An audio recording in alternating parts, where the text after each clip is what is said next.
అక్కడ ఉన్నటువంటి కాంగ్రెస్ దొంగలు ఈ దేశాన్ని ముక్కలు చేయాలని కోరుకునేటటువంటి యూనివర్సిటీలో వాళ్ళని సమర్థించేటటువంటి రాజకీయ నాయకులు సిగ్గులే. కాశ్మీర్ అనేది ఒక రగులుతున్న కాస్ట్ సరిగ్గా హ్యాండిల్ చేయలేకపోవడం వల్ల కాశ్మీర్ నుంచి హైదరాబాద్ దాకా వచ్చింది.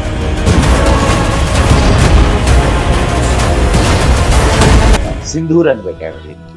నా ఉద్దేశంలో దీనికి పైతాన్ అని పేరు పెట్టుంటే బాగుండేది. ఈ 11 సంవత్సరాల్లో సివిలియన్స్ మీద ఎప్పుడూ జరగల, కానీ ఈసారి పర్టికులర్గా సివిలియన్స్ని టచ్ చేశారు. అది ప్రత్యేకంగా హిందూ హే yeah ముసల్మాన్ Hindu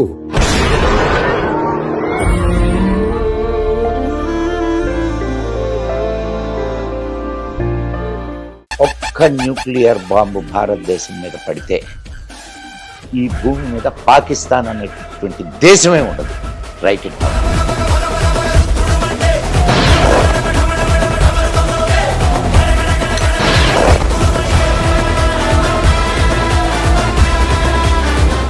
Before I heard that there was an Operation Sindoor work happened in the last night, which was taken the revenge of our 27 families. Modi గారు మా కోసం ఎంతో చేస్తున్నారు. మా కోసం మళ్ళీ ఇంకా భారత్ అనే పేరు, మళ్ళీ నరేంద్ర మోడీ అనే పేరు వినపడితే వాళ్ళు వణుకుతారు అనే కాన్ఫిడెన్స్ నాకు వచ్చింది. ఆఫీస్ అయ్యి ఏడ్చాడు. నా కుటుంబంలో 14 మంది చచ్చిపోయారు. ఇంకొకరిని చంపడానికి నువ్వు సిద్ధమైనప్పుడు నువ్వు చావడానికి కూడా రెడీగా ఉంటుంది. ఓన్లీ టెర్రరిస్ట్ని మాత్రమే టచ్ చేశారు, ఆర్మీని టచ్ చేయాల. ఆర్మీని టచ్ చేస్తారు ఇప్పుడు వాళ్ళు రిటాలియేట్ చేసినప్పుడు. ఆ రిటాలియేషన్ కోసం చూస్తున్నారు. రిటాలియేషన్ స్టార్ట్ అయిన మరుక్షణం పాకిస్తాన్ మాకు ఖురాన్ ఏది చంపాలి ఇలా ఉండాలి అని ఎవరు చెప్పారు? ముస్లిమ్స్ 25 వర్సెస్ ఉన్నాయి. 25 వర్సెస్ ఉన్నాయి. ఏది జిహాద్ చేయమని బైబిల్ చెప్తుంది, ఖురాన్ చెప్తుంది. నేను నమ్మని వాడిని చంపండి అని. మానవతా దృక్పథంతో వీళ్ళని ఇక్కడ ఉంచాలంట. ఇప్పుడు కాశ్మీర్ అబ్దుల్లా అంటే కూడా వాళ్ళ ఇంటికి వాళ్ళు కొంపలోకి పంపించాలి వీళ్ళందరినీ. దొంగ దేశం ఏదో ధర్మసత్రం అనుకుంటున్నారు. ఒక్కొక్కరిని గుడ్డలిప్పి తనాలమ్మా. పాకిస్తాన్ జిందాబాద్ అన్నోళ్ళని నడి రోడ్లో గుడ్డలిప్పి తనాలా. కాశ్మీర్ని నువ్వు తీసుకొని కదా ఇంత పెట్టావు. ఇంకా నువ్వు ప్రైమ్ మినిస్టర్ అనేటటువంటి ఇది నీకెక్కడిది? నిన్ను నమ్మిన గాంధీని కొట్టాలి. నా శవం మీదనే ఈ దేశం రెండుగా చీలుతుంది అన్నటువంటి వాడు గాంధీ. మరి ఈ దేశం చీలడానికి ఎందుకు ఒప్పుకున్నాడు? వాళ్ళు ఎవరో అన్నారు కదా, ఇది రామ మందిరాన్ని కూలుస్తామని. నీ అమ్మ స్థలం యువత అన్నదన్నావు కదా, దాని అమ్మ గట్టిగా మాట్లాడుతున్నా. See Pakistan is not a state, it's an idea. So ఐడియాని చంపాలి ఇప్పుడు. Welcome to hit talks. నేను లుంబిని బూచలా. ఇవాల్టి మన guest highly intellectual and highly knowledgeable person. History, అందులోనూ మోస్ట్ ఇంపార్టెంట్లీ ఇండియన్ హిస్టరీ ఆయన special interest. Most popular person Madan Gupta garu. Recent Pahalgam అటాక్కి రిటాలియేషన్గా మన ఇండియన్ డిఫెన్స్ కండక్ట్ చేసిన మిసైల్ ఎయిర్ స్ట్రైక్స్ గురించి ఆయనతో మాట్లాడదాం. హలో సార్, నమస్కారం. నమస్తే అమ్మా. Thank you so much for coming sir. Thank you so much for giving your valuable time. So first of all me voice వినగానే ఆ షార్ప్నెస్ ఇలా తగులుతుంది. And most importantly me videos చూసినప్పుడు మీ భాషా పరిజ్ఞానం, అట్ ద సేమ్ టైం జ్ఞానం, అవన్నీ కూడా ఇలా సర్క్యులేట్ అవుతున్నాయి in the all media channels I must say. And బేసిక్గా మీతో హిస్టరీ రిలేటెడ్ కానీ థింగ్స్, ఏన్షియంట్ హిస్టరీ గురించి, ఏన్షియంట్ కానీ మెడివల్ కానీ మోడర్న్ కానీ డెఫినెట్లీ అన్ని టచ్ చేయాలని ఉంది నాకు. బట్ బిఫోర్ దట్ ఇప్పుడు మనం కలిసిన సినారియో ఇస్ ఎంటైర్లీ డిఫరెంట్. ఏదైతే ఆపరేషన్ సింధూర్ జరిగిందో, సో దాని గురించి అంతటా కూడా చర్చించుకుంటున్నారు. అండ్ పహల్గామ్ అటాక్కి రిటాలియేషన్గా ఏదైతే ఇండియన్ డిఫెన్స్ చేసిందో, సో దీని గురించి స్పెషల్గా మీ మాటల్లో వినాలనుకుంటున్నాను సార్. తప్పకుండా అమ్మా. మొట్టమొదట ఒకటి, నా వాయిస్ నువ్వు అన్న దాంట్లో నాది కాదు, అది భగవంతుడు ఇచ్చింది. ఓకే ఓకే, కాబట్టి ఆ క్రెడిట్ గోస్ టు హిమ్. ఇకపోతే ఇప్పుడు నువ్వు అడిగినటువంటి దీనికి చాలా పెద్ద చారిత్రక నేపథ్యం ఉందమ్మా. 1947 నుంచి ఉంది. అది కాశ్మీర్ అనేది ఒక రగులుతున్న కాష్టం. దాన్ని ఆజ్యం పోస్తూ ఇక్కడి దాకా తీసుకొని వచ్చారు. ఇంత ముందు ఉన్నటువంటి గవర్నమెంట్లు ఏవైతే ఉన్నాయో వాటి అంటే సరిగ్గా హ్యాండిల్ చేయలేకపోవడం వల్ల కాశ్మీర్ నుంచి హైదరాబాద్ దాకా వచ్చినాయి. ఓకే. చూసాం కదా, నీ పేరు లుంబిని కదా, లుంబిని పార్క్ లోనే జరిగింది. అండ్ ఇక్కడ గోకుల్ చాట్ లో జరిగినాయి. కానీ 2014 తర్వాత ఈ అటాక్స్ కాశ్మీర్ దాటల, బాగా గమనించు. అండ్ సివిలియన్స్ మీద జరగల. ఈ 11 సంవత్సరాల్లో సివిలియన్స్ మీద ఎప్పుడు జరగల. వాళ్ళు ఆర్మీ వాళ్ళని అటాక్ చేశారు కానీ సివిలియన్స్ని టచ్ చేయాల. కానీ ఈసారి పర్టికులర్గా సివిలియన్స్ని టచ్ చేశారు. అది ప్రత్యేకంగా హిందూ అనేటటువంటి దీన్ని అంటే హిందువులని టార్గెట్ చేస్తున్నాం అని చెప్పి చేశారు. ఓకే. సో ఇది మొత్తం దేశం అంతా కూడా ఒక రకమైనటువంటి పానిక్ స్టేజ్లోకి వెళ్ళిందమ్మా. రగిలిపోయారు. అయితే వాళ్ళ ఉద్దేశం ఏంటంటే ఇక్కడ హిందూ ముస్లిం కాన్ఫ్లిక్ట్ తీసుకురావాలా అనేది. కానీ బై గాడ్స్ గ్రేస్ ఇది ప్రభుత్వం టేకప్ చేసింది. మేము దానికి రిటాలియేషన్ చేస్తాము అని చెప్పి ప్రభుత్వం హామీ ఇచ్చింది. దాంతో ప్రజలు కొంత ఇదయ్యారు. కానీ 13 రోజులైంది ఈ రోజుకి జరిగి. రోజు జరిగే కొద్దీ ఏంది రిటాలియేట్ చేస్తామని అన్నారు కదా, ఇంకా రిటాలియేట్ కాలేదే, ఇంకా మీరు ప్రతీకారం తీర్చుకోలేదు. చూడమ్మా, ఎప్పుడు కూడా ఏదైనా తొందరపడి చేయడం వలన దాని పరిణామాలు చాలా విపరీతంగా ఉంటాయి. ఎప్పుడు కూడా ఒక ప్లానింగ్ ఉండాలి. చూడు, దీనికి ముందు ఎంత ప్లాన్డ్గా, ఇప్పుడు యాక్చువల్గా వాళ్ళు సింధూర్ అని పెట్టారు. దీనికి చాలా చక్కటి పేరు. ఎందుకు పెట్టారు అనేది మనకి ఈ పాటికే అర్థమై ఉంటుంది. ఒక భారతీయ స్త్రీ యొక్క సింధూరం ఎంత విలువైందో పాకిస్తాన్కి తెలిసి వచ్చింది, తెలియజేస్తున్నారు. అండ్ కానీ నా ఉద్దేశంలో దీనికి పైతాన్ అని పేరు పెట్టుంటే బాగుండేది. దేనికి సార్? ఇప్పుడు పైతాన్ అంటే ఏంటి? కొండ చిలువ. అవునా? కొండ చిలువ ఏదైనా జంతువును కానీ మనిషిని కానీ తినేటప్పుడు ఏం చేస్తుంది? ఫస్ట్ చుట్టేస్తుంది. ఓకే. కదలకుండా చేయదు. చుట్టేసి అప్పుడు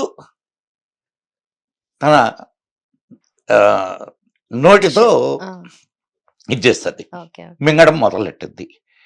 అంటే ఇప్పుడు సరిగ్గా the system of operation of the Indian government నువ్వు గమనిస్తే ఇదే సిస్టమ్ని అడాప్ట్ చేసింది. గమనించావా నువ్వు? ఫస్ట్ ఏం చేశారు? ఇండస్ వాటర్ ట్రీటీని క్యాన్సిల్ అన్నారు. ఎప్పుడు ఎన్నేళ్ళ నుంచి? 75 సంవత్సరాల నుంచి మన నీళ్లు తాగుతూ మనం మీద విషం కక్కుతూ ఉన్నారు. కానీ ఎవ్వడు పట్టించుకోలే. ఇప్పుడు నీళ్లు ఆపేశాం. మొదటి దిగ్బంధనం. 2 దౌత్యపరంగా ప్రపంచ దేశాలన్నిట్లో ఇది ఒక దుర్మార్గమైన దేశం, ఇది టెర్రరిస్టుల్ని పోషిస్తున్న దేశం అని ఎస్టాబ్లిష్ చేసాం. సో వాటికి తోడొచ్చేటటువంటి వాడు కూడా వెనక్కు తగ్గుతాడు. 3 వాళ్ళకు ఉండేటటువంటి ఎకనామిక్ సిస్టమ్ని బ్లాక్ చేసాం. మన దేశం నుంచి పోయేటటువంటి వీటిల్ని బ్లాక్ చేసాం. అండ్ IMF లోన్ రాకుండా మాట్లాడుతున్నారు. సో ఎకనామికల్గా బ్లాక్ చేసాం. ఇన్ని రకాలుగా బ్లాక్ చేస్తూ ఒకవైపు బెలూచ్ లిబరేషన్ ఫ్రంట్ బిఎల్ఎఫ్ని హ్యాండిల్ చేస్తున్నాం. ఇంకొక వైపు తెహ్రీకే తాలిబాన్ పాకిస్తాన్. ఎటువైపు నుంచి మన ఆఫ్ఘనిస్తాన్ నుంచి అది, బెలూచిస్తాన్ నుంచి ఇది. ఓకే. అండ్ అటు సముద్రం వైపున మన ఫ్లీట్స్ అన్ని వెళ్ళినాయి. ఇటు బార్డర్స్ లో మన సైన్యం నిలబడ్డారు. ఇప్పుడు చెప్పమ్మా నాకు, ఈ మాత్రం సమయం తీసుకోదు వీటన్నిటికీ? Definitely sir. అసలు ఇంకొంత సమయం తీసుకున్నా మనం ఆశ్చర్యపోవాల్సిన పనిలే. ఓకే. ఎందుకనంటే అదొక రోగ్ కంట్రీ, దాని దగ్గర డబ్బులు లేవు. ఏ కంట్రీకి వాళ్ళ మినిస్టర్ వెళ్ళినా, వాళ్ళ ప్రైమ్ మినిస్టర్ వెళ్ళినా బొచ్చు చేత్తో పట్టుకొని పోతాడు అడుక్కు తినడానికి, బాబో మాకు సహాయం చేయండి అని. ఈ మధ్య చాలా వాటి మీద జోకులు కూడా వచ్చినాయి. షబాజ్ షరీఫ్ బొచ్చు పట్టుకొని, అంతకుముందు వాడికి కూడా ఎవరు, అటువంటి కంట్రీకి ఇప్పుడు ఏ కంట్రీ వాళ్ళతో ఉన్నది చెప్పు నాకు? అవి కూడా ఒక రోగ్ కంట్రీసే. ఏది టర్కీ ఒకటి, ఇటు మొన్ననే మలేషియా. ఈ మొన్న మలేషియాకి బాగా దెబ్బతీసాం మనం. ఏది ఆయిల్ కొనకుండా, వాళ్ళది మెయిన్ పంట పామాయిల్ కదా, పామాయిల్ని ఆపినాం, అయిపోయింది. ఇప్పుడు మళ్ళా ఆడు తోక జాడిస్తున్నాడు, తోక కత్తిరిస్తే సరిపోద్ది. మరి భారతదేశానికి ఉండేటటువంటి పెద్ద అడ్వాంటేజ్, అతి పెద్ద దేశం, 150 కోట్ల మంది ప్రజలు, అండ్ అన్ని రకాల సాధనా సంపత్తులు కలిగినటువంటి దేశం. ఇంతకుముందు 3 యుద్ధాలు జరిగినప్పుడు కూడా మన చేతుల్లో ఓడిపోయింది. అప్పుడు అసలు ఇంత సాధనా సంపత్తి లేదు మనకి. ఇప్పుడు మనకి విపరీతమైన సాధనా సంపత్తి ఉంది. టెక్నాలజికల్ రక్షణకు కావలసినటువంటి అనేక రకాలైనటువంటి ఆయుధాలు ఉన్నాయి మనకి. టెక్నాలజీలో మనలతో పోటీ పడగలిగినోడు ఎవడు లేడు. అన్ని రంగాల్లో మనం ఆర్థికంగా మనం 5వ స్థానంలో ఉన్నాం. ఇటువంటి దేశంతో పెట్టుకుంటే ఏమవుతుంది? అది అవుతుంది ఇప్పుడు. బట్ మనం ఇండియా అంటే అన్ని యాంగిల్స్ లో డెవలప్మెంట్ అనేది మనం చూస్తున్నాం. ఈ పాయింట్ ఆఫ్ టైంలో over a period of time మనకు ఆ డెవలప్మెంట్ అనేది కనిపిస్తూ వస్తుంది. అంటే ఏదో ఒక డిస్టర్బెన్స్ క్రియేట్ చేయాలి, ఏదో ఒక రకంగా పోక్ చేయాలి అన్నట్టుగా పాకిస్తాన్ ప్రతిసారి కూడా ఇలాంటి అటాక్స్ చేస్తుంది. వెనుక చైనా హస్తం ఉంటుందమ్మా. డెఫినెట్లీ. ఎందుకనంటే కారణం ఏంటంటే చూడు, ఇప్పుడు చైనా ఆర్థిక వ్యవస్థ చాలా దిగజారుతూ ఉంది, రోజు రోజుకి తగ్గిపోతూ ఉంది. అండ్ దాని యువాన్ ప్రైస్ కూడా పడిపోయింది. సో ఇటువంటి సమయంలో వాళ్ళ దేశంలో ఉన్నటువంటి పరిశ్రమలు వెళ్ళిపోవడానికి సిద్ధంగా ఉన్నాయి. ఇంకా వెళ్ళిపోతే నెక్స్ట్ ఆల్టర్నేటివ్ ఏంటి వాళ్ళకి? ఒక పెద్ద మార్కెట్ ఉన్న దేశం, అండ్ చౌకగా లేబర్ దొరికేటటువంటి దేశం, ప్రశాంతమైన దేశం. ఇవి 3 కదా కావాలా ఏ పరిశ్రమకైనా, ఏ ఉత్పత్తిదారుడైనా ఈ 3టినే చూస్తాడు. ఆ 3 భారతదేశానికి ఉన్నాయి.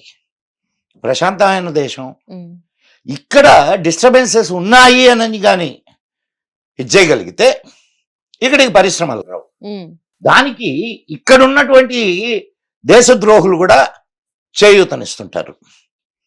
ఇక్కడ అనేక మంది దేశద్రోహులు ఉన్నారు, అన్ని రంగాల్లో ఉన్నారు. అటు రాజకీయ రంగంలో ఉన్నారు, ఇటు మీడియాలో ఉన్నారు, అటు సినిమా రంగంలో ఉన్నారు, అన్ని రంగాల్లో ఉన్నారు. ఇక్కడ డిస్టర్బెన్స్ ఎట్లా సృష్టించాలి? కారణం ఏంటంటే వీళ్ళందరికీ చైనా దగ్గర నుంచి ముడుపులు అందుతూ ఉంటాయి. సో వీటిలన్నిటినీ జాగ్రత్తగా ఇది చేసుకొని చైనా దీన్ని నిర్వహిస్తూ ఉంటుంది. ఈసారి జరిగినటువంటి దాంట్లో క్లియర్గా పాకిస్తాన్ సైన్యం యొక్క ప్రమేయం, ఐఎస్ఐ ప్రమేయం ఉన్నది అని చెప్పి మన వాళ్ళకి ఆధారాలతో సహా దొరికింది. ఓకే. అందుకని ఇప్పుడు మొత్తం టోటల్గా దాన్ని అష్టదిగ్బంధనం చేసి రిటాలియేషన్ స్టార్ట్ చేశారు. ఇది దాని వెనక ఉన్నటువంటి ఇప్పుడు ఈ రాత్రి 9 వీటిల్ని 9 లొకేషన్స్, అవును, టెర్రరిస్ట్ లొకేషన్స్. 9 పాయింట్లని ఓన్లీ టెర్రరిస్ట్ మాత్రమే టచ్ చేశారు. ఆర్మీని టచ్ చేయాల. ఆర్మీని టచ్ చేస్తారు ఇప్పుడు వాళ్ళు రిటాలియేట్ చేసినప్పుడు. ఓకే. ఆ రిటాలియేషన్ కోసం చూస్తున్నారు. రిటాలియేషన్ స్టార్ట్ అయిన మరుక్షణం పాకిస్తాన్ క్లోజ్. ఓకే. సో ఇంతకు ముందు జరిగిన పాస్ట్ అటాక్స్ గురించి, పుల్వామా అప్పుడు కానీ, ఊరి అప్పుడు కానీ, ఏదైతే మనం కౌంటర్ అటాక్స్ చేశామో, బాలకోట్ ఎయిర్ స్ట్రైక్స్ కానీ, ఇలాంటి అటాక్స్ కానీ చేసినప్పుడు ఇప్పటికీ కూడానమ్మా ప్రభుత్వం అంటే అది ఎందుకు ఆలోచిస్తుందో నాకైతే తెలియదు. బహుశా ఇంటర్నేషనల్ ఇవే ఉంటాయి, కొన్ని స్టాండర్డ్స్ ఉంటాయి. ఆ స్టాండర్డ్స్ని వదులుకోవడానికి మన దేశానికి ఇష్టం లేదు. ఓకే. ఇప్పుడు దీనికి మూలం ఎవరు? ఈ వీటిలన్నిటినీ తయారు చేస్తున్నది ఎవరు? ఈ టెర్రరిస్టులందరినీ వాళ్ళకి శిక్షణ ఇచ్చి మన దేశాల మీదకు పంపించి రక్తపు పారిస్తున్నది ఎవరు? పాకిస్తాన్ సైన్యం. పాకిస్తాన్ సైన్యాన్ని దెబ్బ కొడితే ఇక్కడ జరిగినప్పుడల్లా పాకిస్తాన్ సైన్యాన్ని దెబ్బ కొట్టు, ఆగిపోతాయి. కానీ సైన్యాన్ని దెబ్బ కొట్టాలి అని అంటే ఒక ఇంటర్నేషనల్ ఇది కావాలా. ఇప్పుడు కూడా మనం టెర్రర్ అటాక్స్ టెర్రర్ వీటి మీద అటాక్ చేసాం. యాక్చువల్గా మనకు వచ్చినటువంటి ఇన్ఫర్మేషన్ ఏంటంటే టెర్రరిస్టులందరినీ మన ఆఫ్ఘనిస్తాన్ బార్డర్స్కి తరలించారని. ఓకే. అయితే ఇప్పుడున్న అడ్వాంటేజ్ ఏంటంటే డ్యూరాండ్ లైన్ దగ్గర ఆఫ్ఘనిస్తాన్ సైన్యం అంటే మన తెహ్రీకే తాలిబాన్ వాళ్ళు అటాక్ చేస్తున్నారు పాకిస్తాన్ సైన్యం మీద. ఇటు బలూచిస్తాన్లో బలూచ్ లిబరేషన్ ఫ్రంట్ అటాక్ చేస్తుంది. సో ఇప్పుడు వ్యూహం ఎట్లా ఉంటుంది అనేది చూడాల, ఇది సైన్య వ్యూహం. ఓకే. మీరన్నట్టుగా పాకిస్తాన్ ఆర్మీ అటు ఫండింగ్ కానీ మిగతా వెనకొండి నడిపించడం కానీ చేస్తుంది అని అంటే ఇప్పుడు ఇండియా డెఫినెట్లీ సివిలియన్స్ మీదకి వచ్చారు ఇప్పుడు ఈసారి. సో మనకి ఎఫెక్ట్ ఎలా ఉంది? ఇండియా మొత్తము ఒకటేసారి రియాక్ట్ అయింది. సో ఇలా ఉన్నప్పుడు పాకిస్తాన్లో ఉన్న సివిలియన్స్ కూడా వాళ్ళు కూడా పాకిస్తాన్ ఆర్మీకి కానీ పాకిస్తాన్ గవర్నమెంట్కి కానీ సపోర్ట్ కాదు కదా, వాళ్ళు వ్యతిరేకంగా మాట్లాడుతున్నారు. సో దీన్ని ఎలా తీసుకోవచ్చు? అమ్మా వ్యతిరేకంగా ఎంతవరకు మాట్లాడారమ్మా? నిన్నటి దాకా కొంతమంది, ఇప్పుడు ఎవరో కొందరు వ్యతిరేకంగా మాట్లాడచ్చు, కానీ నువ్వు వాళ్ళ మీడియా వాళ్ళంతా చూస్తే భారతదేశాన్ని ఎరగదీసేస్తాం, భారతదేశాన్ని మా దగ్గర న్యూక్లియర్ బాంబులు ఉన్నాయి, వేస్తే నాశనం అయిపోతాయి, రక్తపు టేర్లు పారిస్తాం, ఇన్ని మాట్లాడలేదా మనం? ఇప్పుడు మాకు చిన్నప్పుడు మేము కథ వినేవాళ్ళం. ఏంటి అనంటే ఒక మంచి ఫైర్మాన్, వాడికి ఒక సంఘటనలో కాళ్ళు పోయింది. కాళ్ళు పోతే వాడు ఇంకెట్లా బతకాలా, అందుకని ఊరి బయట ఒక ప్లాట్ఫామ్ వేసుకొని ఆడ కూర్చొని వచ్చే వాళ్ళని బెదిరిస్తుండేవాడు. రాయ్ నేను లేస్తే మనిషిని కాదు, నేను లేస్తే మనిషిని కాదు, లేస్తే మనిషిని కాదు అని, డబ్బులు వేయండి అని భయపడి డబ్బులు ఇచ్చేవాళ్ళు. కాళ్ళ మీద కాళ్ళు లేవన్న సంగతి తెలియకుండా పైన గుడ్డ కప్పుకునేవాడు అనమాట. లేస్తే మనిషిని కాదు, వీళ్ళు లేస్తే కదా. పాకిస్తాన్ పరిస్థితి అది. ఇది లేస్తే మనిషిని కాదు, లేస్తే మనిషిని కాదు అని చెప్తుంటది. వేయడానికి కాళ్ళు లేవాడ, తినడానికి తిండి లేదు, ఉపయోగించడానికి ఆయుధాలు సరైనటువంటి ఇవి లేవు. నిన్న 2 ఫ్లైట్లు పడిపోయినాయి తెలుసా నీకు? ఒకటి F-16 అండ్ 17, ఒకటి చైనాది ఒకటి అమెరికాది. యుద్ధం మొదలే కాలేదు, 2 ఫ్లైట్లు. నేను ఇందాక ఒక ఆర్మీ మేజర్తో మాట్లాడుతుంటే ఆయన చెప్పాడు, చైనా ఫ్లైట్లు చెత్త ఫ్లైట్లు సార్ అయ్యి, ఓకే. దానికి సరి అయినటువంటి నావిగేషనల్ సిస్టమ్ లేదు, దానికి అసలు అది దేనికి పనికిరాంది కాబట్టి వీళ్ళకి ఇచ్చారు సార్ అని. ఓకే. వాళ్ళ నావిగేషన్ సిస్టమ్ వాళ్ళకి దేనికి పనికిరావు ఓకే. కాబట్టి పాకిస్తాన్కి ఇచ్చారని. ఓకే. సో పాకిస్తాన్ దగ్గర ఉన్నటువంటి నిన్నగాక మొన్న ఒక ఇన్ఫర్మేషన్ వచ్చింది, వాళ్ళ ఈ జలాంతర్గాములు 2 జలాంతర్గాములు పనిచేయడం, they are under repair. Okay. So పరిస్థితి ఏంది? సో ఇప్పటికైనా వాళ్ళు కళ్ళు తెరిచి వీటిలన్నిటినీ కంట్రోల్ చేసి, ఇప్పుడు చూడమ్మా, ఇప్పుడు మనం అనౌన్స్ చేసిన తర్వాత వాడు హఫీజ్ సయీద్కి 4 అంచెల ఆర్మీ రక్షణను కల్పించింది. 4 అంచెల రక్షణ. ఒక టెర్రరిస్ట్కి 4 అంచెల రక్షణ కల్పించారు అని అంటే ఇంకా ఎంత ఎదవ దేశం అది. ఇప్పుడు బికారి వాళ్ళు అడుక్కు తినడానికి బొచ్చ కూడా లేదు ఇప్పుడు. అటువంటి పరిస్థితుల్లో ఇంకా టెర్రరిజాన్ని వాళ్ళు కాపాడుకోవడమే కదా, టెర్రరిజాన్ని కాపాడుకోవడం అంటే వాళ్ళు అది కళ్ళు అంటే నువ్వు బాగుపడాలా అనుకునేటటువంటి స్టేట్ కాదమ్మా. ఓకే. దాన్ని పూర్తిగా నాశనం చేస్తే గానీ భారతదేశం ప్రశాంతంగా నిద్రపోలేదు. సార్, దీన్ని మనము ఇప్పుడు టెర్రరిస్ట్ ని వాళ్ళు కాపాడుతున్నారు అని అంటున్నారు కదా, ఇప్పుడు మనకు డెఫినెట్లీ వాళ్ళు టెర్రరిస్ట్లే, మనకి ఎప్పటికైనా ముప్పు ఉంది వాళ్ళ దగ్గర నుండి. మరి పాకిస్తాన్ కి అక్కడ వాళ్ళు కాపాడుతున్నారు అంటే వాళ్ళ పర్పస్ ఏంటి అసలు? అంటే వాళ్ళేం ఎక్స్పెక్ట్ చేస్తున్నారు? కాదమ్మా, ఇది మీకు ఒక విషయాన్ని మనం ఇది చేసినప్పుడు కూలంకషంగా చర్చించాలి. అటు యూకే, ఇటు యుఎస్, ఈ 2 తమ సొంత ప్రయోజనాల కోసం వీళ్ళకి డబ్బులు ఇచ్చి టెర్రరిజాన్ని స్టార్ట్ చేయించింది. ఓకే. నిన్న వాళ్ళ మంత్రి కూడా అదే కదా చెప్పాడు, యూకేలో 30 ఏళ్ళ నుంచి మీకోసం కదా సాగుతా ఉండమని. అంటే దాని అర్థం ఏంటి? ఇప్పుడు అది పాము కొండ చిలువైంది, దాన్ని వదిలించుకోలేరు, ఉంచుకోలేరు. కాబట్టి అట్లా కొనసాగించాల్సిందే, ఇట్ట మనం వెళ్ళి నాశనం చేయాల్సిందే, దానికి వేరే ఇంకొక మార్గం ఏం లేదు. కానీ ఇక్క చూడాల మన దేశ పరిస్థితి, దేశం ఎలా రియాక్ట్ అవుద్ది అనేది. ఈ 9 లొకేషన్స్ మీద జరిగిన air strikes 24-25 missile air strikes జరిగాయి అండ్ 70 మంది టెర్రరిస్టులు ఎవరైతే ఉన్నారో వాళ్ళు చనిపోయారు అండ్ 60కి పైగా wounded ఉన్నారు అండ్ మేబీ ఇప్పటికి ఫిగర్ మారిపోయి ఉండొచ్చు. బట్ అంటే ఇది ఎంత వరకు దీంట్లో కూడా మేజర్ లీడర్స్ ఎవరైతే ఉంటారో, టెర్రరిస్ట్ లీడర్స్ ఎవరైతే ఉంటారో ఇద్దరు చచ్చిపోయారు. ఓకే. సో వాళ్ళ బ్యాక్గ్రౌండ్, వాళ్ళ దాని గురించి ఇప్పుడు వాడు హఫీజ్ సయీద్ ఏడ్చాడు, నా కుటుంబంలో 14 మంది చచ్చిపోయారు. సో ఇంకొకరిని చంపడానికి నువ్వు సిద్ధమైనప్పుడు నువ్వు చావడానికి కూడా రెడీగా ఉండు. Very simple law, what ever you give you will get the same. కర్మ ఎవరిని వదలదమ్మాయి. అంటే మనం కొంచెం ఆధ్యాత్మిక మార్గంలోకి వెళ్ళి మాట్లాడుకుంటే కర్మ అనేది ఖచ్చితంగా నువ్వు చేసిన కర్మకు రిటాలియేషన్ ఉంటుంది. అటాక్ తర్వాత ఎందరు చచ్చిపోలేదమ్మా, ఎందరు లీడర్స్ చచ్చిపోలేదు. ఏది టెర్రరిస్ట్ లీడర్స్ చంపుతున్నారు, చేస్తున్నారు.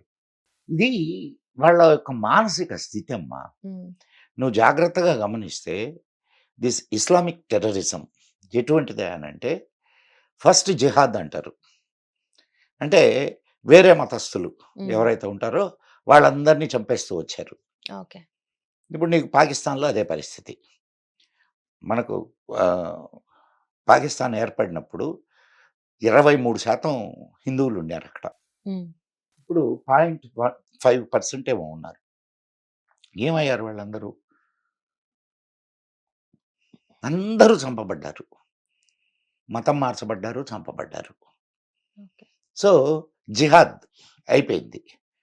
నెక్స్ట్ ఏంది?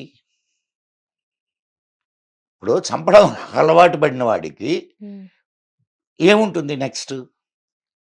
చంపుతూనే పోతుంటాడు. వాళ్ళని వాళ్ళే చంపుకోవడం మొదలుపెట్టారు. ఉమ్, ఏది సున్నీలని, షియాలని, అహ్మదియాలని, వాళ్ళలో వాళ్ళకు డిఫరెన్సెస్ మళ్ళీ. వాళ్ళలో వాళ్ళు కొట్టుకు చేస్తున్నారు కదా. ఉమ్, సో ఇది ఇప్పుడు క్యాన్సర్ అమ్మాయి తనను తానే తినేస్తూ ఉంటుంది, తన శరీరాన్ని తానే తినేస్తూ ఉంటుంది. అదే పరిస్థితి పాకిస్తాన్ది. Okay Pakistan is a cancer. Sir, end of the day purpose అంటే ఒకటి ఉంటది కదా. స్టార్ట్ అయిన పర్పస్ వేరు, అది కంటిన్యూ అవుతుంది. ఎండ్ అనేది ఉండదా? అంటే పర్పస్ దేని మీద వాళ్ళు కంటిన్యూ చేస్తున్నారు అసలు? ఆన్ వాట్ ఎవరు? Basis? Pakistan only religion basis అనుకో. ఇందాక ఒక మంచి మాట విన్నాను నేను. See Pakistan is not a state, it's an idea. So ఐడియాని చంపాలి. ఇప్పుడు స్టేట్ని చంపినంత మాత్రాన ఐడియా సావదు. సో ఐడియాని చంపాలా. ఐడియాని చంపడం అంత సులభం కాదు. It takes lot of time. First ఇట్లా ఇది చేసుకుంటూనే పోవాలా. వార్ ఇస్ ఫర్ పీస్ అమ్మా.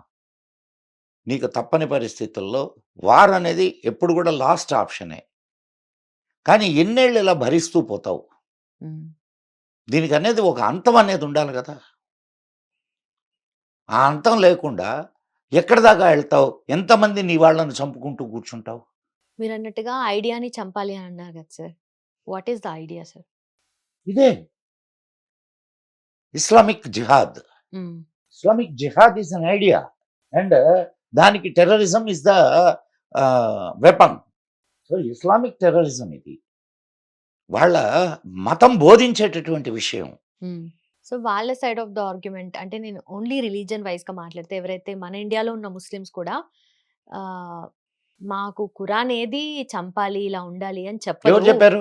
ముస్లిమ్స్ 25 వాళ్ళ వాళ్ళ 25 argument. వర్సెస్ ఉన్నాయి. ఉమ్, 25 వర్సెస్ ఉన్నాయి. ఉమ్, ఏది జిహాద్ చేయమని. ఎవరు కాఫీర్లు ఎవరో వాళ్ళని చంపమని ఉమ్, చూపించమంటావా? ఆ? కాదమ్మా, గ్రంథం చెప్తుంటే నీకు బైబిల్ కూడా అదే చెప్తుంది తెలుసా. ఉమ్, నన్ను నమ్మని వాడిని, చెల్లి కానీ తమ్ముడు కానీ అన్న కానీ తల్లి కానీ తండ్రి కానీ చంపమని ఉమ్, బైబిల్ చెప్తుంది, ఖురాన్ చెప్తుంది. నేను నమ్మని వాడిని చంపండి అని. వీళ్ళు పైకి వేరే మాటలు మాట్లాడతారు. ఉమ్. సరేనమ్మా, మరి చంపమని చెప్పదు. చంపుతున్నటువంటి వాళ్ళందరూ ఎవరు? వాళ్ళ సైడ్ ఆఫ్ ద ఆర్గ్యుమెంట్ నేను చెప్తున్నాను sir. అవునమ్మా, Just ఇప్పుడు నువ్వు చంపుతున్న వాళ్ళు ఆ. ముస్లిమ్స్ ఉన్నారనుకుందాం, ఆ. ముస్లిమ్సే వాళ్ళు. బట్ చంపుతున్నది ముస్లిమ్స్ నా, హిందూస్ నా, రిలీజన్ వైజ్ గానే చూస్తున్నారు నేను జనాలు చంపింది అన్నట్టుగా. హిందువులనే కదా. అవును, అదైతే నిజమే. మరి అవును. ఇక్కడ జరగడం లేదా? ఉమ్, ఇక్కడ నిన్న ముర్షిదాబాద్లో, బెంగాల్లో ముర్షిదాబాద్లో ఎవరిని చంపారు? హిందువులనే కదా చంపింది. అవునా కాదమ్మా? నువ్వు మతం శాంతి మతం శాంతి మతం అని చెప్పుకుంటే సరిపోద్దా? ఆచరణలో ఎక్కడ? ఉమ్, వాళ్ళని నేను తప్పు పట్టడం లేదమ్మా. వాళ్ళు వాళ్ళ మత గ్రంథం చెప్పినట్టు నడుస్తున్నారు. వాళ్ళ మత గ్రంథం ఇదే చెప్పింది. ఓకే. కాబట్టి నువ్వేమి వాళ్ళ వైపు నుంచి మాట్లాడితే లేదు సార్, నేను వాళ్ళతో కూడా నీకు తెలియదు మాట్లాడడం కాబట్టి జరిగింది. వాళ్ళు ఇది చెప్పారు నీకు. నేను ఇప్పుడు నేను ఏది సైడ్స్ తీసుకోను. వాళ్ళు చెప్పింది ఏంటంటే, మీలో ఉన్న చెడుని అంతం చేయాలి, అది జిహాద్ చెప్తుంది అని వాళ్ళు చెప్పారు. ఇదో నేను అంటే ఏదైనా మీరు interpret చేయొచ్చు. ఉమ్, ఉమ్, ఆ? మరి ముస్లిం టెర్రరిస్టులు అందరూ, ఉమ్. ఇస్లామిక్ టెర్రరిస్టులు అందరూ నీలో ఉండే చెడుని చంపుతున్నారా, నిన్ను చంపుతున్నారా? ఉమ్. చెప్పమ్మా. మనుషుల్ని ఆ చంపుతున్నారు మరి? end of the day.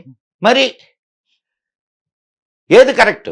ఉమ్, చూడు, నీ నీ ఒక్కటే గుర్తుపెట్టుకోమ్మాయి, నేను మతానికి విరుద్ధంగా మాట్లాడడం లే.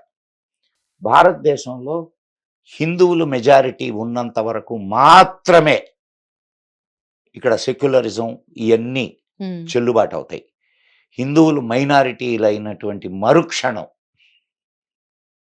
సెక్యులరిజం లేదు, ఇంకొకటి లేదు, అందరూ నరకబడుతూ పోతారు. ఇది జరుగుతున్న సత్యం, జరిగిన సత్యం.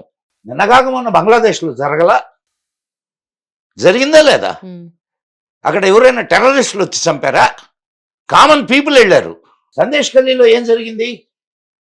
ఎవరు చంపారు? కామన్ పీపుల్ కదా అక్కడ హిందువుల్ని చంపింది. ముర్షిదాబాద్లో కామన్ పీపుల్ కాదు హిందువుల్ని చంపింది. బంగ్లాదేశ్లో చంపుతున్నది కామన్ పీపుల్ కాదు. చెప్తే సరిపోద్దమ్మా, ఆచరణలో ఉండబల్లా.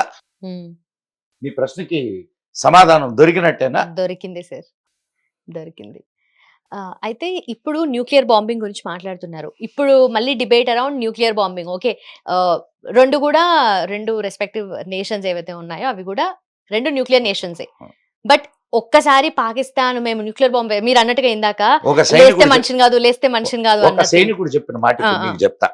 నాకు ఇంతకు ముందుగానే చెప్పాడు, ఇప్పుడు నీకు చెప్తా. ఒక్క న్యూక్లియర్ బాంబు భారతదేశం మీద పడితే ఈ భూమి మీద పాకిస్తాన్ అనేటటువంటి దేశమే ఉండదు. Right it down. మన వాజ్పేయి గారు కూడా ఇదే మాట చెప్పారు ఇంతకు ముందు. సో దాని గురించి మనం భయపడ. అండ్ మోర్ ఓవర్ వాళ్ళ టెక్నాలజీని గురించి మనం భయపడాల్సిన అవసరమే లేదు. ఇంకొకటి, వాళ్లకు ఏవియేషన్ మీద అస్సలు పట్టు లేదు. అక్కడ లేయగానే ఇక్కడి నుంచి కొడతారు మనోళ్ళు. సో అండ్ ఇంకొకటి, వాళ్ళు ఈ న్యూక్లియర్ బాంబులు వాళ్ళు పేల్చిన చోటే అవి పేలొచ్చు.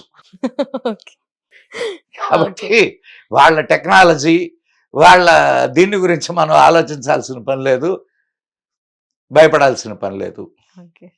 అమ్మ ఈ టెక్నాలజీలు ఇవన్నీ ఏమి లేనప్పుడు 1971లో 93,000 మంది పాకిస్తాన్ సైనికుల్ని మన వాళ్ళు లొంగ తీసుకున్నారు. అనడం కంటే వాళ్ళు లొంగిపోయారు మనకి. 93,000 మంది 3 సంవత్సరాలు వాళ్ళని ఇంటి అల్లుళ్ళలాగా మేపి మనం తిరిగి అప్పచెప్పాం. సో ఏది ఇంత టెక్నాలజీ లేదు, అప్పుడు ఇంత అమ్యునిషన్ లేదు. అప్పుడే మనం అంత ఇది చేస్తే ఇప్పుడు మనకి ఎంతసేపు అమ్మ పాకిస్తాన్ని లేపవతలేయడానికి. కాబట్టి పాకిస్తాన్ గురించి మనం భయపడాల్సిన అవసరం లే. మనం ఆలోచించాల్సింది మన భద్రత. 1971లోనే మన విశాఖపట్నానికి వాళ్ళ సబ్మెరైన్ వచ్చింది. మన వాళ్ళు అటాక్ చేస్తే సబ్మెరైన్ని హ్యాండ్ ఓవర్ చేసుకున్నారు. ఇప్పటికి కూడా నువ్వు విశాఖపట్నం బీచ్ రోడ్డుకి వెళ్తే ఆ సబ్మెరైన్ చూడొచ్చు.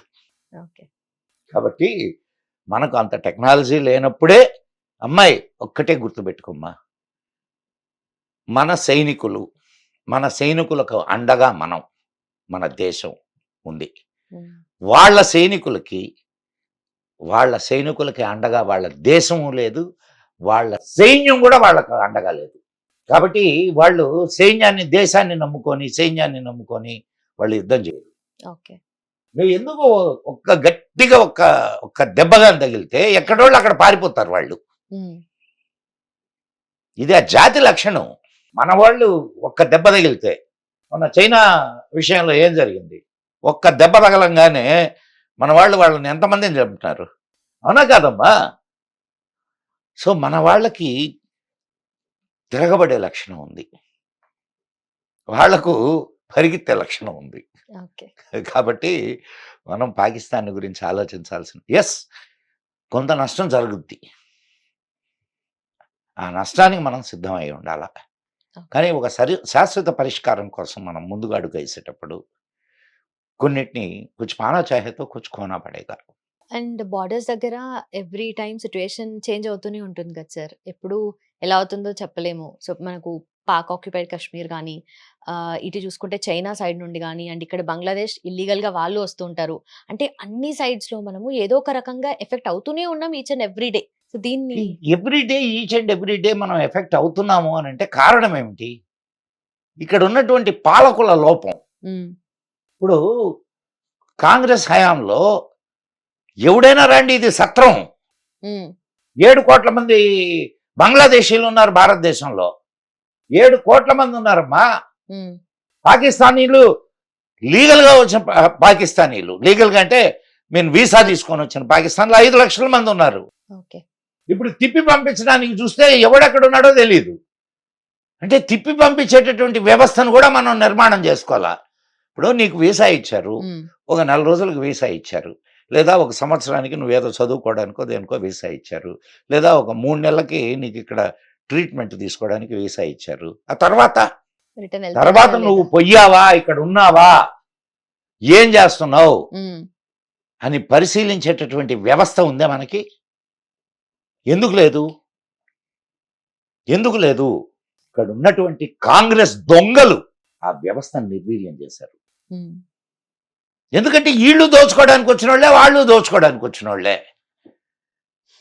2 దోపిడీదారులు, 2 దోపిడీదారులు ఇక్కడ తింటూ ఈ దేశపు గాలి పీలుస్తూ హాయిగా బతుకుతూ ఈ దేశం గురించి తప్పుడు మాటలు మాట్లాడేటటువంటి తప్పుడు విధవల్ని ఏం మాట్లాడాలి మనం? భారత్ పేరే టుకడే హోంగే, ఇన్షా అల్లా, ఇన్షా అల్లా. ఒక్కొక్కళ్ళని నడి రోడ్లో నిలబెట్టి ఉరిదీయాల. వాళ్ళని సమర్థించడానికి మన రాజకీయ నాయకులు వెళ్తారు. వీళ్ళని ఏ చెప్పుతో కొట్టాలా? అవునా కాదమ్మా? ఈ దేశాన్ని ముక్కలు చేయాలని కోరుకునేటటువంటి యూనివర్సిటీలు, వాళ్ళని సమర్థించేటటువంటి రాజకీయ నాయకులు. సిగ్గులే? ఓట్లు అడగడానికి రేపు వచ్చినప్పుడు ఎందుకు అడగరు మీరు? అట్లా టోళ్లకు ఓట్లు వేసి గెలిపిస్తే మన బతుకులు ఎట్టేసి వస్తాయి. సో ఇంకా మన దేశంలో కూడా పాకిస్తాన్లు ఉన్నాయమ్మా. ఉమ్, మన దేశంలో కూడా పాకిస్తాన్లు ఉన్నాయి. ఆ పాకిస్తాన్ల పరిస్థితి ఏందో కూడా మన గవర్నమెంట్ ఆలోచించాలా. ఆలోచిస్తేనే మన దేశం సేఫ్గా ఉంటుంది. ఎంతమంది పాకిస్తాన్ జిందాబాద్ అనేటటువంటి వాళ్ళు ఉన్నారమ్మా ఇక్కడ? లేరా? ఏం చేయాలి? ఏం చేయాలో చెప్పు నువ్వు. పాకిస్తాన్ జిందాబాద్ అనేటటువంటి వాళ్ళని ఉమ్. ఏం చేయాలో నువ్వు చెప్పు. చెప్తే ఏమన్నా అవుద్దని భయపడుతున్నావా? నేనా? ఆ. అట్లేం కాదు సార్. ఏం చేయాలి చెప్పు నువ్వు. డెఫినెట్లీ ఇప్పుడు మొన్న జరిగిన దానికే నార్మల్గా ఇప్పుడు ఆల్రెడీ వీసా తీసుకుని ఉన్న వాళ్ళనే పంపించేస్తున్నారు. సరే, పాకిస్తాన్ పేరు మీద వచ్చినారు, పాకిస్తానీలు కాదు మీరు అంటున్నట్టుగా ఇంటర్నల్ గా ఉంటూ ఇక్కడే ఉంటూ ఇండియన్సే అయ్యుండి కూడా పాకిస్తాన్ ని సపోర్ట్ చేసే వాళ్ళ గురించి ఏం అంతేనా? చేయాలా? ఏం చేస్తే బాగుంటుందో చెప్పు. పోనీ ఏదో ఒక ఆలోచన ఉండాలి కదమ్మా.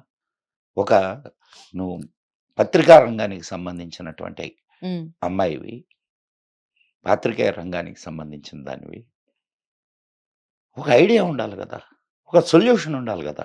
ఏం చేయాలి వీళ్ళని? Sir end of the day nation interest కాకుండా ఏది ఉన్నా కూడా elimination, any kind of elimination. ఒక పని చేద్దామా? మొట్టమొదట నిన్న వీళ్ళని పంపిస్తుంటే ఇప్పుడు మానవత దృక్పథంతో వీళ్ళని ఇక్కడ ఉంచాలంట.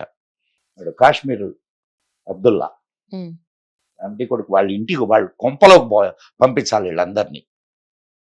దొంగ వెధవలు ఈ దేశం ఏదో ధర్మసత్రం అనుకుంటున్నారు. ఎవడు పడితే వాడు వచ్చేది, 7 సంవత్సరాలు తినేది, మళ్ళా ఈ దేశానికి వ్యతిరేకంగా మాట్లాడేది. ఒక్కొక్కరిని గుడ్డలిపి తనాలమ్మా నడి రోడ్లో. పాకిస్తాన్ జిందాబాద్ అన్నోళ్ళని నడి రోడ్లో గుడ్డలిపి తనాల. దేశం మీద ప్రేమ లేదు, దేశం అంటే గౌరవం లేదు. ఇదేదో లాడ్జీ లాగా.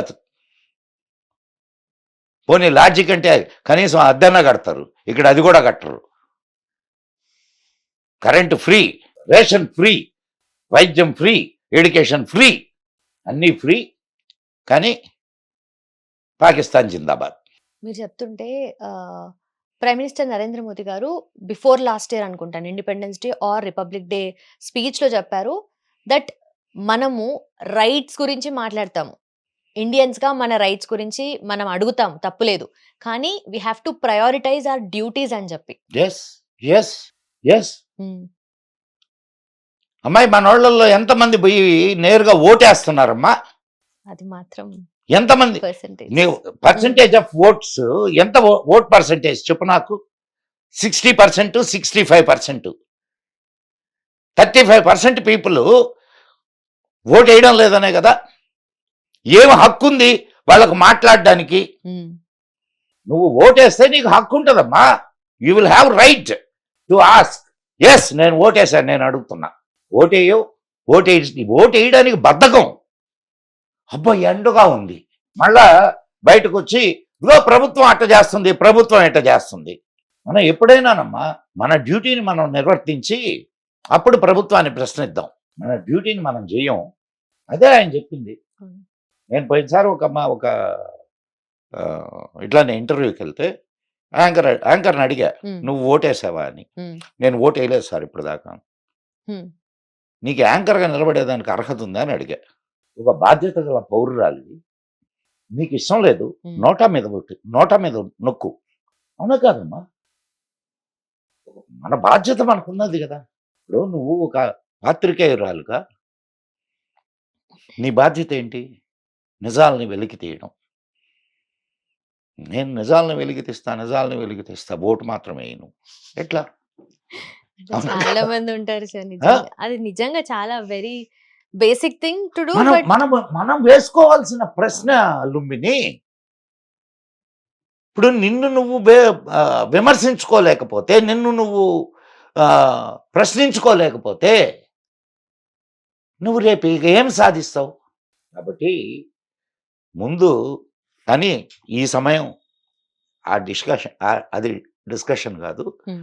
ఈ సమయంలో ప్రజలందరూ ప్రభుత్వానికి తోడుగా నిలబడాలి, సైన్యానికి తోడుగా నిలబడాలి.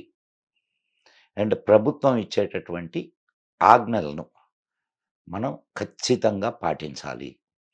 ఇప్పుడు కొన్ని సెక్యూరిటీ మెజర్స్ని ప్రభుత్వం చెబుతుంది. ఏది మీరు siren civil defence mock drill టైంలో, మాక్ డ్రిల్, అవును, దాంట్లో చెప్పేటటువంటి వీటిలన్నిటిని కూడా మనం పాటించాలి. బ్లాక్ నైట్ ఇది చేసినప్పుడు లైట్లన్నీ ఆర్పేసి ఇట్లా చీకట్లో ఉండండి ఒక పూట, ఏం కాదు ఈ దేశం కోసం. ఏదైనా ఒక అన్ఎక్స్పెక్టెడ్ ఇది జరిగింది, వెళ్ళండి అక్కడ సేవ చేయండి, సహాయం చేయండి. సైరన్ మోగింది, ఒక అంటే సురక్షితమైన ప్రాంతాలకి వెళ్ళి రక్షించుకోండి మిమ్మల్ని మీరు. ఓకే సార్, ఇలాంటి టైంలో డెఫినెట్లీ అంటే మనకు చాలా ఇయర్స్ పాటు ఇప్పుడు మనము ఏవైతే ఎఫెక్ట్స్ మనం ఇప్పుడు చూస్తున్నామో ఒక్కసారి జరిగింది కాదు, over a period of time ఇది అవుతూ వస్తున్నాయి. అండ్ పాస్ట్లో జరిగిన ఫ్యూ మిస్టేక్స్ వల్ల అని చెప్పి మీరు ఆల్రెడీ స్టార్టింగ్లోనే మెన్షన్ చేశారు, కొంతమంది తీసుకున్న డెసిషన్స్ వల్ల అని చెప్పేసి. సో ఈ పాయింట్ ఆఫ్ టైంలో ఇలా జరుగుతున్నప్పుడు అట్లీస్ట్ ఇంతవరకు మనం ఇంత యునైటెడ్గా ఉండడానికి మన ప్రీ ఇండిపెండెంట్ ఎరా ఏదైతే ఉందో అక్కడ ఉన్న లీడర్స్ మనకు మేజర్గా గుర్తు రావాలి కదా సార్ ఆ టైం పాయింట్ ఆఫ్ టైం. భారతదేశంలో ఒక ప్రత్యేకంగా హిందువులు ఒక అద్భుతమైనటువంటి ఇది, వాళ్ళు సమయాన్ని బట్టి మద్దతునిస్తూ ఉంటారు. కానీ దాన్ని అలసుగా తీసుకొని నీ ఇష్టం వచ్చినట్టు పరిపాలన చేస్తే కరెక్ట్ కాదు కదా. అది జరిగింది ఇంతకుముందు. ఓకే, నిజమే. అప్పుడు ఎందుకు గమ్ముకున్నారు హిందువులు? ఇప్పుడు కూడా గమ్ముకున్నారు. ఎక్కడైనా హిందువులు తిరగబడ్డట్టు నీకు దాఖలాలు ఉన్నాయమ్మా? అవునా కదా? ఎస్, నేను నీకు ఓటేశా, నీ బాధ్యత నన్ను రక్షించడం. సో కర్తవ్యాల్ని ఆలోచించేవాడు హిందువు, డ్యూటీల్ని ఆలోచించేవాడు హిందువు. కాబట్టి మీ ఆటలు సాగుతున్నాయి. అండ్ అదే మెన్షన్ చేసినట్టుగా ప్రీ ఇండిపెండెంట్ ఈ ఎరాలో మనకి ఎవరైతే లీడర్స్ ఉన్నారో వాళ్ళ వల్ల మనకు ఈ అట్లీస్ట్ ఫ్రూట్స్ మనం ఇప్పుడు ఏవైతే ప్రీ ఇండిపెండెంట్ ఎరాలో ఉన్న లీడర్స్ ఎవరో చెప్పమ్మా నాకు. సార్ మనకు ఒక ఇద్దరు పేర్లు చెప్పు. Vallabhbhai Patel garu and of course Subhash Chandra Bose garu. Vallabhbhai పటేల్ని ప్రైమ్ మినిస్టర్ ఆఫ్ ఇండియాగా ఎందుకు చేయలేదమ్మా? అంటే there a debate around it sir again చెప్పు end of the day. So comfort the debate. Yes sir. So అప్పుడు ఉన్న ఏవైతే సర్కమ్స్టాన్సెస్ లో జవహర్ లాల్ నెహ్రూ అంటే మొత్తము ఏదైతే క్యాబినెట్ మీటింగ్ అదంతా జరిగిందో అందరూ కూడా వల్లభాయ్ పటేల్ గారికి సపోర్ట్ చేశారు. ఆయనకి అన్ని ఓట్స్ వచ్చాయి. ఇన్ఫాక్ట్ గాంధీ గారు మాత్రమే ఓకే జవహర్ లాల్ నెహ్రూ ఉంటే బెటర్, ఈయన ఉంటే బెటర్ అండి. అప్పుడు డిసైడ్ చేయడానికి exactly sir, let me complete. you are you to decide ఆయన when ఓన్లీ డిప్లొమాటిక్ టైస్ లో మాత్రమే. when the complete dais supported Patel and you are alone supported Nehru. Yes, Who sir. are you to Yes, support? sir. ఇక్కడ ఏంటంటే of course Vallabhbhai Patel గారు అంటే iron man of India. ఎందుకు మొత్తం ఇండియాని యునైట్ చేయడానికి ఈచ్ అండ్ ఎవ్రీ కింగ్డమ్ దగ్గరికి వెళ్ళి కింగ్స్ తో మాట్లాడి ఎంటైర్ ఇండియాని యునైట్ చేయడానికి he was the person Yes. Apt, perfect. There is no debate around it. కాకపోతే అదే పర్సన్ ప్రైమ్ మినిస్టర్ గా ఉంటే అంటే అక్కడ ఒక వాళ్ళ argument I'm not no side ఉంటే come out. ఇప్పుడు మనకు ఇంటర్నేషనల్ టైస్ ఏవైతే ఉన్నాయో ఆఫ్ కోర్స్ యుఎన్ఓ ఏదైతే International ties ఉందో ఏం జరిగినాయి నెహ్రూ టైంలో? మనకు రావాల్సినటువంటి వీటో పవర్ దొబ్బింది UNSC లో. అది వచ్చిన తర్వాత ఎఫెక్ట్ అది అంటే బిఫోర్ దట్ ఇది అంటే కాదమ్మా, అది చైనాకి ఇవ్వమని తమరే కదా ఆదేశించారు. అమెరికాను కోరాడు కదా చైనాకి ఇవ్వమని. ఏది శాశ్వత సభ్యత్వం ఎందుకు వదులుకున్నావు నువ్వు? ఇప్పుడు మనకు బాయ్ బాయ్ నువ్వు అంటున్నావు కదా చీనీ బాయ్ 1962లో బాగా బాయ్ బాయ్ అన్నారుగా. 1962 యుద్ధం కారణం ఏంటి? ఎవడు కారణం? ఓకే కాశ్మీర్ దీనికి కారణం ఎవరు? ఇప్పుడు ఇన్ని సంస్థానాల్ని విలీనం చేసినటువంటి వల్లభాయ్ పటేల్ని కాదని కాశ్మీర్ని నువ్వు తీసుకొని కదా ఇంత పెట్టావు. ఇంకా నువ్వు ప్రైమ్ మినిస్టర్ అనేటటువంటి ఇది నీకెక్కడిది? నిన్ను నమ్మిన గాంధీని కొట్టాలి. నా శవం మీదనే ఈ దేశం రెండుగా చీలుతుంది అన్నటువంటి వాడు గాంధీ. మరి ఈ దేశం చీలడానికి ఎందుకు ఒప్పుకున్నాడు? అసలు 14 మంది నిర్ధారించినటువంటి వ్యక్తిని కాదని నీ ఒక్కడి ఇష్టంతో ఎందుకు నువ్వు ఏర్పాటు చేశావు? గాంధీ నెహ్రూ అంత మగోడని నీకు తెలుసా? పటేల్ కాదనే? పటేల్ అంత సమర్థుడు కాదనే? చెప్పమ్మా. మీరు చెప్పండి సార్, ఎందుకు గాంధీకి పర్సనల్ ఇంట్రెస్ట్ జవహర్ లాల్ నెహ్రూ చేయడానికి? దీనికి అంతటికి all these people are agents of British. నేను అనడం కాదు ఈ మాట, సుభాష్ చంద్ర బోస్ అన్నాడు. బ్రిటిష్ వాళ్ళ చెప్పులు నాకే కుక్కలు కాంగ్రెస్ వాళ్ళని. నేను అన్న మాటలు కాదు ఇవి, సుభాష్ చంద్రబోస్ అన్న మాటలు. ఆయన కంటే నీకు నాకు ఎక్కువ తెలుసా? చెప్పమ్మా. అంటే మనం ఇప్పుడు ఇక్కడ కూర్చొని మాట్లాడుతున్నాం అంటే అక్కడ అప్పట్లో ఏం జరిగింది ఏంటనేది వాళ్ళు. మరి సుభాష్ చంద్రబోస్ ఎవరు బయటకు పంపించారు? ప్రెసిడెంట్ గా ఎన్నికైనటువంటి సుభాష్ చంద్రబోస్ ఎందుకు వెళ్ళిపోయాడు? వెళ్ళిపోయి ఈ మాట మాట్లాడాడు అంటే దాని అర్థం ఏంది? అంటే he knows the facts. So నీకు హిస్టరీలోకి వెళ్తే అది ఇంకొక అండ్ ఎస్ సార్, డెఫినెట్లీ అది డిఫరెంట్ సెషన్ అయిపోతుంది మనకి. అండ్ ఆల్సో సార్, మీరు అన్నట్టుగా మన దగ్గర ఉన్న టెక్నాలజీకి పాకిస్తాన్ గురించి మనం అసలు డెఫినెట్లీ భయపడాల్సిన అవసరం లేదు. బట్ ఏన్షియంట్ ఇండియాలో మనకున్న టెక్నాలజీ ఇస్ ఎంటైర్లీ డిఫరెంట్ కదా సార్. సో దాని గురించి చెప్తారు ఒక్కసారి? చూడమ్మా, టెక్నాలజీ అనేది ఆనాటి టెక్నాలజీ ఆనాటిది. ఇప్పుడు ఆనాటి టెక్నాలజీ ఏముందో నీకు తెలియదు, కానీ ఎట్లా వర్క్ చేసిందో నీకు తెలుసు. ఓకే, నీకు దాన్ని ఎలా తయారు చేశారనేది నీకు తెలియకపోవచ్చు, కానీ దాని ఎఫెక్ట్ ఎలా ఉండింది అనేది నీకు తెలుసు. ఓకే, నువ్వు మహాభారత యుద్ధం తీసుకున్నా, రామాయణంలో రామరావణ యుద్ధం తీసుకున్నా, నీకు దాని ఎఫెక్ట్ ఎట్లుండేదో మనకు కళ్ళకు గట్టినట్టు చెప్పారు. కానీ ఆ టెక్నాలజీ ఏంది అనేది నీకు తెలియదు. ఓకే, కానీ అట్లని టెక్నాలజీ లేదా, లేకపోతే ఆస్ట్రాలజీలో మన వాళ్ళు అన్ని గొప్ప విషయాలు ఎట్లా కనుక్కున్నారు చెప్పు నాకు. హెలియోసెంట్రిక్ సిద్ధాంతాన్ని కనుక్కుంది మనోళ్ళేనా? సూర్య కేంద్రక సిద్ధాంతము. భూమి తన చుట్టూ తాను తిరుగుతూ సూర్యుడి చుట్టూ తిరుగుతుంది చెప్పింది మనోళ్ళేనా? సూర్యుడికి కాంతి వేగాన్ని కనుక్కుంది మనోళ్ళేనా? ఇవన్నీ ఎట్ట కనుక్కున్నారు? If there is no technology, there is technology, but you don't know that technology. And కణాదుడు అణుశాస్త్రం ఎన్ని రసాయనిక శాస్త్రం ఉంది, అణుశాస్త్రం ఉంది. అండ్ త్వరలో నా పుస్తకం రాబోతుంది. ఓకే. అపూర్వ Very nice. భారతం అని నా ఓకే. పుస్తకం రాబోతుంది. దాంట్లో ఏన్షియంట్ ఇండియన్ టెక్నాలజీస్, పురాతన భారతీయ వైజ్ఞానిక ప్రతిభ గురించి నేను దాన్ని పుస్తకం విడుదలైనప్పుడు మొట్టమొదట మీకే దాని తప్ గురించి మాట్లాడదాం. తప్పకుండా సార్. ఓకేనమ్మా?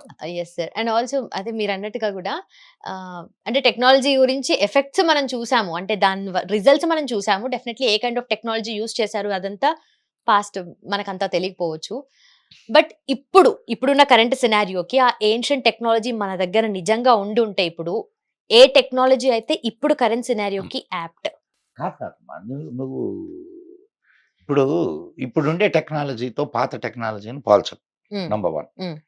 ఇప్పుడు పాత టెక్నాలజీలో అంటే ఓల్డ్ పురాతనమైనటువంటి దీంట్లో హ్మ్. నీకు ప్రయోగం ఉండేది, ఉపసంహారం ఉండేది. హ్మ్. అర్థమవుతుందా? ప్రయోగం ఉండేది, ఉపసంహారం ఉండేది. అంటే once you release the weapon you can take back also. Okay. But today we don't have that technology. Once you release the bullet, it goes and hit. హ్మ్. So this is the so ఆనాడు ఎట్లా ఉండింది? మంత్రాధీనమా లేకపోతే టెక్నాలజీకి system ఏదైనా ఉందా? మంత్రం కూడా ఒక రకమైనటువంటి టెక్నాలజీయే. హ్మ్. మననాతీతి త్రాయతే మంత్రః. మంత్రము అనేది సౌండ్ రిలేటెడ్ ఎనర్జీ. ఓకే. అది ఎట్లా వర్క్ చేస్తుందో మనకు ఈనాడు మనం అసలు మంత్రహీనులం కాబట్టి మనకు తెలీదు. ఓకే. ఇప్పుడు వాటికి వద్దు. నువ్వు ఓకే. చిన్నగా అటు తీసుకెళ్తున్నావు. లేదు సార్. దాని గురించి మనం సెపరేట్‌గా మాట్లాడదాం. అయిపోయిందిరా బట్ అన్న. Yes sir. Yes. Right. Sir ఒక థింగ్ సార్ ఏంటంటే జనరల్లీ ఇప్పుడు ఎవరిని కదిలించినా ఆపోజిట్ ఇండియా ఉన్న వాళ్ళు అయోధ్య రామ మందిరం మీద ఏదో ఒక దాడి చేస్తాము, కూల్చేస్తాము ఇలాంటి మాటలు మాట్లాడుతూ ఉంటారు సార్. పాకిస్తాన్‌లో కూడా ఒక లేడీ దీని గురించి మాట్లాడడం జరిగింది. ఎందుకు ఎప్పుడు అయోధ్య రామ మందిరం టార్గెట్‌గా ఉంటది?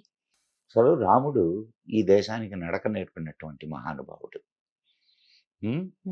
అండ్ ఈ మనకు స్వాతంత్రం వచ్చిన తర్వాత అమ్మాయి మన చరిత్రని ఎవరు రాశారు చెప్పు? మొట్టమొదటి మన ఎడ్యుకేషనల్ మినిస్టర్ ఎవడు? Central educational minister, first central educational minister Abul Kalam Azad. Okay. Okay. ఎవడో తెలుసాడు? హీఈస్ అన్ ఇరానియన్. హ్మ్. నీ చరిత్ర వాడి ఆధ్వర్యంలో రాయబడింది. రాసింది ఎవరు? ఇక్కడ ఉన్న కమ్యూనిస్టులు. సో ఇక్కడ నీ చరిత్ర నీకు తెలియకుండానే మార్చబడి నీ చేత చదివించబడింది. అమ్మ ఈ దేశం మీదకి దండెత్తి వచ్చినటువంటి వాళ్ళని, ఈ దేశాన్ని దోచుకోవడానికి వచ్చిన వాళ్ళని హీరోలుగా చూపిస్తూ రాసేటటువంటి చరిత్ర మనది. బాబర్ కూల్చినటువంటి బాబరు ఇక్కడ వాళ్ళు ఎవరో అన్నారు కదా, ఇది రామ మందిరాన్ని కూలుస్తామని. నీ అమ్మ మొగుడిదా స్థలం? అది ఎవరితో అన్నదన్నావు కదా, దాని అమ్మ మొగుడిదా స్థలం. ఇంత గట్టిగా మాట్లాడుతున్నా. భారతదేశంలో రాముడి స్థలం ఇది. రాముడికి లేనటువంటి హక్కులు ఈ దేశంలో ఎవరికీ లేవు. కాంగ్రెస్ వాళ్ళు మాట్లాడతాడు రాముడి అస్తిత్వం ఎక్కడా అని. భారతదేశంలో ఉండే ప్రతి అణువులో ఉంది రాముడి అస్తిత్వం. ఎవరిదమ్మా స్థలం ఇది? ఈ దేశానికి దోచుకోవడానికి వచ్చి నా దేవాలయాలను కూల్చి మసీదులు కడితే ఒక్క మసీదు అది నా రాముడికి సంబంధించినటువంటి దేవాలయాన్ని కూల్చి కట్టిన మసీదుని నేను కట్టుకుంటే మాట్లాడి రేపు 36,000 దేవాలయాలు ఉన్నాయి. 36 దేవాలయాల్ని క్లెయిమ్ చేస్తే ఏమవుతుంది? భారతదేశంలో 36,000 దేవాలయాల్ని కూల్చి మసీదులు నిర్మించారు. రేపు అన్నిటినీ క్లెయిమ్ చేయడం మొదలు పెడితే ఏమవుద్ది? కాస్త మాట్లాడేటప్పుడు ఏదో తెలుసుకొని మాట్లాడాలా. అది పాకిస్తాన్లో కానీ ఇండియాలో కానీ. సో ఇప్పుడు జరిగిన ఏదైతే రిటాలియేషన్ ఉందో ఇండియన్ డిఫెన్స్ చేసింది దానికోసం అని చెప్పి పాకిస్తాన్ ఇది మేము వార్గా తీసుకుంటున్నాం, మేము వార్ గా డిక్లేర్ ఇప్పుడేంది? చేసుకుంటున్నాము అన్నట్టుగా ఇప్పుడేందమ్మా, వార్ ఎప్పుడో మొదలైంది. ఓకే. నీళ్లు ఆగడంతో వార్ మొదలైంది. ప్రైమ్ మినిస్టర్ నరేంద్ర మోదీని కూడా లేకుండా చేస్తాము అని చెప్పి ఉగ్రవాదులు బాగుంది. భయపడుతున్నారు. సో దీన్ని మనకి ఎంతవరకు సీరియస్ గా తీసుకోవచ్చు? ప్రైమ్ మినిస్టర్ మోడీ దాకా ఎందుకమ్మా, నా దేశపు సైనికుడిని ఒక్కడిని తాకు, తెలుస్తుంది నీకేందో. తాట తీస్తారు. ప్రైమ్ మినిస్టర్ మోడీ దాకా పోగలవా నువ్వా? నా సైనికుడు చాలమ్మా, నా దేశపు సైనికుడు ఒక్కడు చాలు నీ దేశాన్ని మట్టు పెట్టడానికి. ప్రైమ్ మినిస్టర్ దాకా ఎందుకు? ఇప్పుడు ప్రైమ్ మినిస్టర్ ఏం చేయడంలే, మొత్తం ఫ్రీ హ్యాండ్ ఇచ్చాడు. ఇది ఫ్రీడమ్ ఇచ్చారు, ట్రై సర్వీసెస్ కి ఆపరేషన్ ఆ. ఫ్రీడమ్ ఇచ్చారు. అవును. మీ ఇష్టం అని అన్నాడు. ఇప్పుడు చెప్పండి, ప్రైమ్ మినిస్టర్ మోడీ దగ్గరికి పోదామా? తాట తీస్తారు ఈ దేశపు సైనికులు. వాళ్ళకి చాలా నిబద్ధత కలిగినటువంటి దేశ సైనికులమ్మ మన దేశ సైనికులు. ఎంత నిబద్ధత కలిగిన వాళ్ళు అనంటే, యుద్ధం ఎట్లా చేయాలనో అట్లే చేస్తారు. అవసరమైతే ప్రాణాలు ఇస్తారు,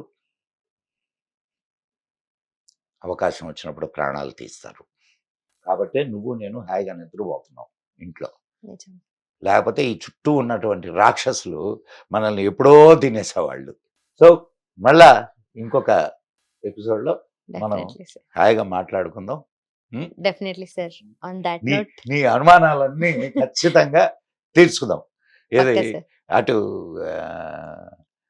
ఇప్పుడు ఒకటమ్మా, నాకు అప్పుడప్పుడు చాలా కోపం వస్తుంటది, సహజం. ఎందుకు? మేము చూసాం ఈ దేశంలో హిందువులకి న్యాయం దక్కదు. హిందువులు తమ ధర్మాన్ని చెప్పుకోవడానికి స్కూల్స్ పెట్టుకోవడానికి లేదు. హిందువుల దేవాలయాలు వాళ్ళ చేతుల్లో లేవు. హిందువులు సుప్రీంకోర్టుకు పోతే కోర్టులో కేసులు తీసుకోరు. అదే ముస్లింలు వెళ్తే కోర్టులో కేసులు తీసుకుంటారు. సో ఇట్లాంటివన్నీ చూసాం మేము. చూసి కడుపు రగిలి మాట్లాడుతున్నాం. అది కోపం కాదు. అండ్ వీళ్ళు చేసిన ఒక్కొక్క అకృత్యం మనం మాట్లాడుతూ పోతే, నేను నీకు ఇస్తాను చరిత్రకు సంబంధించినటువంటి అనేక సంఘటనలు ఉన్నాయి. Okay sir.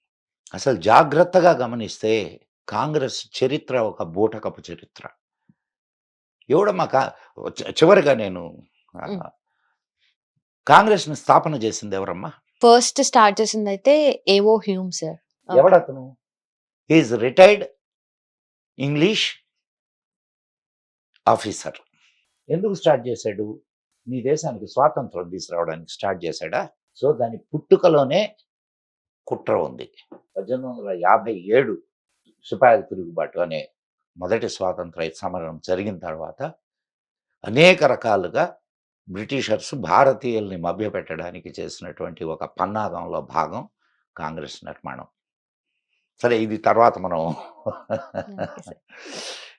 ఒక్కొక్కటి తవ్వుతూ పోతే బోలెడు చరిత్రలు బయటకు వస్తాయమ్మా. తర్వాత మనం కూలంకషంగా వాటిని మాట్లాడుకుందాం, చర్చించుకుందాం. జై హింద్, జై మా భారతి. జై Hind sir. Thank you so much. Thanks for the valuable and most debatable healthy debate. Thank you అమ్మా. Thank you sir. Hit TV app, ఇందులో short news, live news, entertainment shows, movies, digital magazines తో పాటు మీ జిల్లా వార్తలను కూడా ఫ్రీగా చూడొచ్చు. అంతేకాదు కేజీ నుంచి పీజీ వరకు విద్యార్థులకు స్కాలర్షిప్ కూడా అందిస్తున్నాం. ప్రతి వారం 10 మందికి లక్కీ డ్రా ద్వారా ఒక్కొక్కరికి 10,000 రూపాయలు అందిస్తున్నాం. ఇంకెందుకు ఆలస్యం? వెంటనే హిట్ టీవీ యాప్ ని డౌన్లోడ్ చేసుకుని ఫ్రీగా ఎంటర్టైన్మెంట్ పొందండి. Hit TV app. Hit TV app. Please download hit TV app. Hit TV app ని ఫ్రీగా డౌన్లోడ్ చేసుకొని ఎంజాయ్ చేయండి. మీకు నచ్చిన ఎంటర్టైన్మెంట్ కోసం హిట్ టీవీ యాప్ ని ఫ్రీగా డౌన్లోడ్ చేసుకుని ఎంజాయ్ చేయండి. హిట్ టీవీ యాప్ ని డౌన్లోడ్ చేసుకుని ఆస్వాదించండి, ఆశీర్వదించండి. ఇంతమంది సెలబ్రిటీలు హిట్ టీవీ యాప్ ని డౌన్లోడ్ చేసుకోండి అని చెప్తున్నారంటే ఎంత మంచి యాప్ ఆలోచించండి. అమెరికా అమెరికా అమెరికా అమెరికాలో చదవాలనుకునే వాళ్ళకి విశ్వసనీయమైన పేరు మన శౌర్య కన్సల్టెన్సీ. UK లో 1 year masters. UK లో 1 year masters. 2 years work permit up to 5 years visa. Contact Saurya Consultancy. Contact 89851 89851.